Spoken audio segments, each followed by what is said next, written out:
Ndewonu ndị be anyị, abụ m Amalinze Igbo. Unu hụrụ na m na-ewepụta ihe gbasara asụsụ na omenala Igbo. Unu lee anya, ayi m tai mara anyị akwa ndị bekee, mana ndị be anyị sịrị na agbamegwu esighị na ụba mbe n'ukwu. Mụ na onye mere mmemme taa bụ Ichie Paul Nwakudu Ugwumba nọ ebe a. Achọrọ ka m jụọ ya ajụjụ ọnụ. Ugwumba, Ichie Paul Nwakudu, ndewo. Ndewo nwanne m. Ndị Amalinze na-ekele gị. Taa ka ị gbara afọ 80. Kedu ka obi dị gị? Nwanne m, obi dị m yọrọ yọrọ. A na-ekele Chineke maka emume mere maka ncheta afọ 18 m taa. Afọ 18 ụbọchị taa. Ndị be anyị tụrụ ilu si na dinta mara ndị hụrụ ya n'anya. Ị nọrọ taa wee hụ igwe ndị mmadụ bịara taa. Kedu ka ị si wee hụ ka ndị mmadụ si wee bịara gị taa na oyi niile na-atụ ha wee bụrụ oyi wee bịara gị taa? Kedu ka ị si wee hụ ya, nakwa kedu ka ị si enye ha ekele? Nwanne m eji azụ isi mbụ ana m ekele Chineke maka ụbọchị nke taa, na-ekelekwa igwe ndị Igbo ịnọ na Atlanta, ma ndị si mba, ma ndị na-anọghị na Amerịka ịbịara maka mmemme a. Ha bịara n'uju iji si ka ha wee nọnyere m maka mmemme emere taa. Agbanyeghị n'oyi na-akpụ na Atlanta taa, obi dị m ụtọ maka ya. Ọ dị mma. Kemgbe iji bịa Atlanta, gị na ọtụtụ ndị mmadụ anọkọọla. Dị na ọtụtụ mmadụ adịkwala na mma, mana ị hụrụ ha dum ebe a?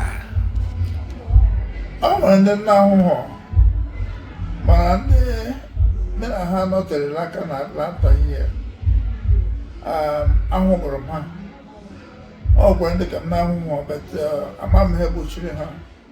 But amanyeghị, ama m mmụọ ha nọrọ with us this evening.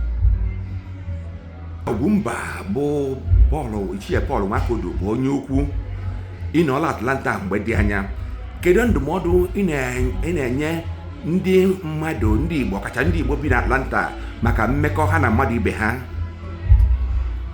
Ihe ọbụla m na-achọ na ndị Igbo nọ na Atlanta wụ ọganihu n'ịdị n'otu. Ebe enwere ịdị n'otu obodo, ọganihu anaghị anọ ebe ahụ.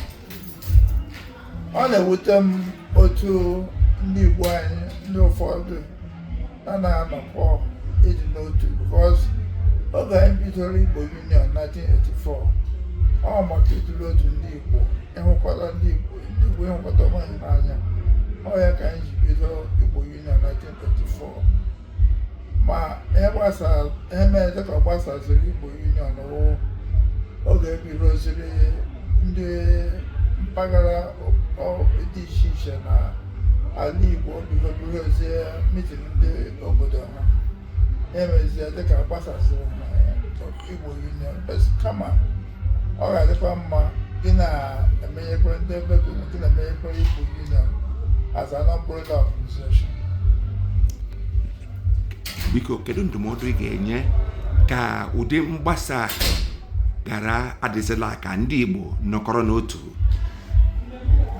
Ebe na ihe nọ na ndị Igbo anyị wụ na onye ọbụla na-eche na ya wụgo adult, mana dịka onye kwuru okwu taa, I'm the founding president of Igbo Union, but I cannot get Igbo Union up to tomorrow. You know, all the love more than the one, all the love more for Igbo Union. All of the Igbo Union, in the Igbo Union president, Igbo Union, Atlanta, and I was Igbo Union. What I can just show, who gets Sagabam, I was a Maka, and more organized Igbo Union, what I can just show. all the Chisaga continue, all continue, you know. So, all Hegel, like what I'm on Igbo Union Center now. All investors in that Igbo Union Center, all had the Makaim where I took on with a hold at my Igbo Union Center. I have a reserve of my all the Igbo Union and Abacoto. Oh no, now that now, and a bank at the person Igbo Union. I mean, Igbo. I had to audio to her. Ndị Igbo Union bụ ndị na-achịkọta Igbo niile. Nke a ga-edubatazi anyị n'ọrụ ndị Igbo Union kwesịrị ịrụnụ maka na ha adịghị arụ ọrụ ahụ. Ọrụ na-ele anyị ịmagoro na mụ abụ Amalinze na ndị ụlọ ọrụ m na-achịkọta iwelite asụsụ na omenala Igbo. Ndị Igbo Union kedu ihe na-agwa ha maka iwelite asụsụ na omenala Igbo?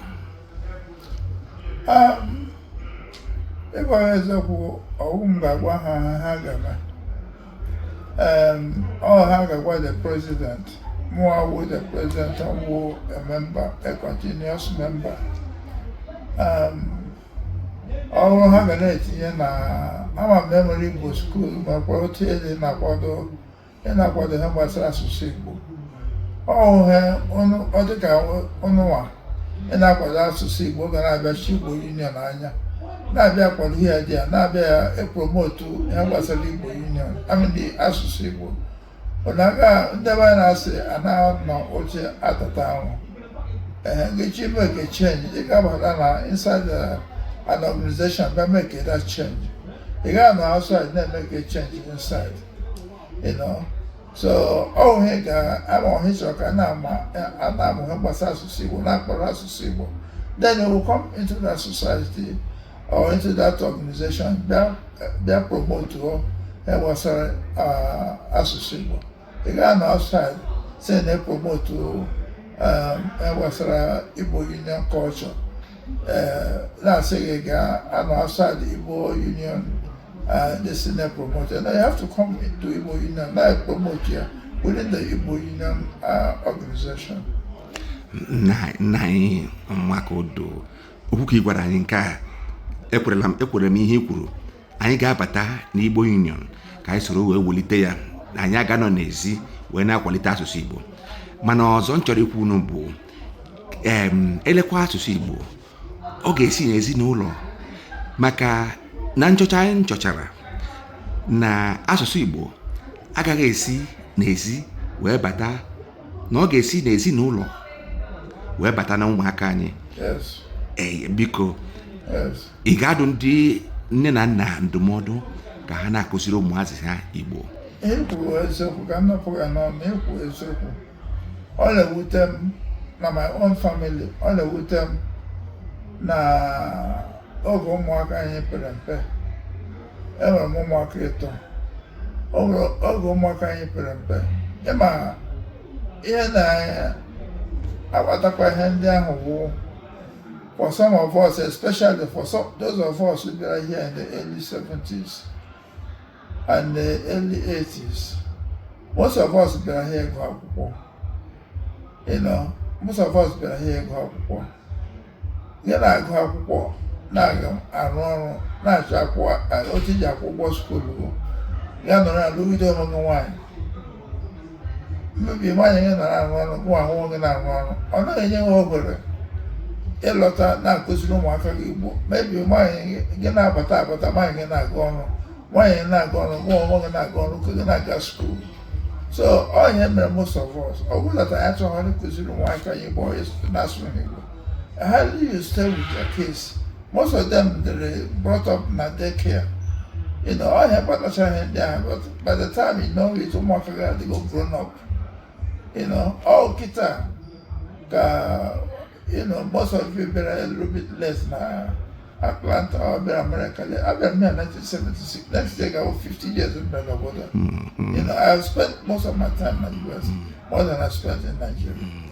You know, so I have but most of us all that I actually that my last daughter on Ugwumba house. Why didn't I teach her Igbo? Why didn't I teach her Igbo? Ọ dị mma aghọtara m ihe i kwuru mana ndị be anyị sịrị na agaghị ihe mara abala sụọ ya nri biko ka anyị hapụzi ya etu ahụ anyị ga-ama anyị bụ ndị Amalinze ewerego ya etu ahụ weligoro ya ebe unu hapụrụ ya wee na-aga ka anyị bulite hụ na ụmụaka anyị sụrụ asụsụ na omenala Igbo sọ ihe a na-ayọ unu bụ nkwado unu biko ị ga-ahụ ndị anyị na-ewepụtakwa ọtụtụ nkwa anyị na-ewepụta bụ maka ịkụziri ndị okenye asụsụ Igbo nke ikpete maazị anyị wepụtara tupu na-ajụkwa ajụjụ a bụ nke egwu anyị na-agụ n'ụmụazị a sịrị na akwụkwọ na-asụ ụsọ ọ na-afịa ahụ na mmụta anyị wee kọgharịa ya sị na ọ bụghị eziokwu na ihe a sụrụ bụ na ọ naghị afịa ahụ na mmụta maka isi na ịgwa ụmụazị na akwụkwọ na-asụ ụsọ na ọ na-afịa ahụ na mmụta ị na-eyi onye ahụ egwu nọ na ndị mmadụ egesighị ntị egezi wee sị ọ na-afịa ahụ na mmụta ihe a gụrụ n'egwu ahụ bụ ọ naghị afịa ahụ na mmụta ya bụ na bekee na-asị na it is not difficult to learn ihe ị chọrọ bụ nkasi obi put interest in fortitude ya etinye uchu biko ihe ọzọ na ikpete maazị ka iwe mechie akụkọ a bụ ndị mmadụ na-aga ndị Igbo na-aga na-ekele ekele ha sị Igbo bụ Igbo ekele m unu kedu ndị bụ Igbo bụ Igbo ọ bụrụ Igbo abụghị Igbo ka ọ bụrụ Igbo ka ibe ya bụrụ Igbo Igbo bụ Igbo ndị be anyị na-asị ịma asụsụ Igbo anyị nwere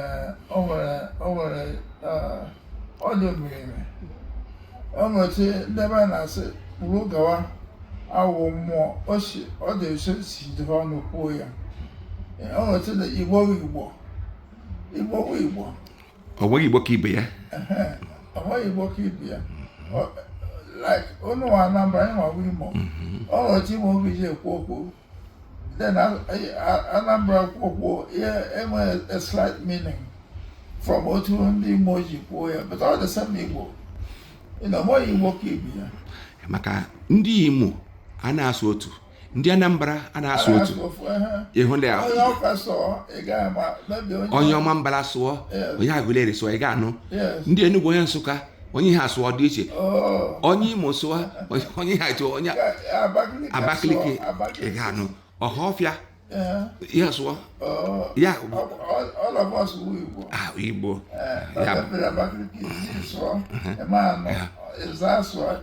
ha ncha bụ otu Abakaliki onye ahụ ugbu a daalụ ọ bụ ihe m chọrọ ịghọta nụ biko anyị ga-emechi ya n'ebe a biko ekelere gị ka isi wepụta ohere zaa m ajụjụ a ndị m jụrụ gị bụkwa ajụjụ sokwa na ọsọ gị na ihe mmemme ị na-eme mana ndị be anyị sịrị na onye rịrị ọjị kpara ya nkụ sịkwa na ọhụrụ ugo ṅụrịara ugo na anaghị ahụ ugo kwada Ugwumba ịbụ onye kara aka n'obodo a unu bụ ndị nwa nnukwu ndị ha na-asị na ha bụ ndị ukwu nọ n'obodo a daalụ ka esi wee wepụta ohere wee zaa Amalinze ajụjụ ọnụ biko Chineke gọzie gị ị ga-ebikwa ndụ ga ndụ na-ekele Chineke ka o siri wee dupụta gị nye gị afọ 80 a na-ayọkwa ya ka o nyekwa gị n'ihu karịa nyekwa gị ahụike si n'afa Jizọs Kraịst onye nwe anyị ndewo.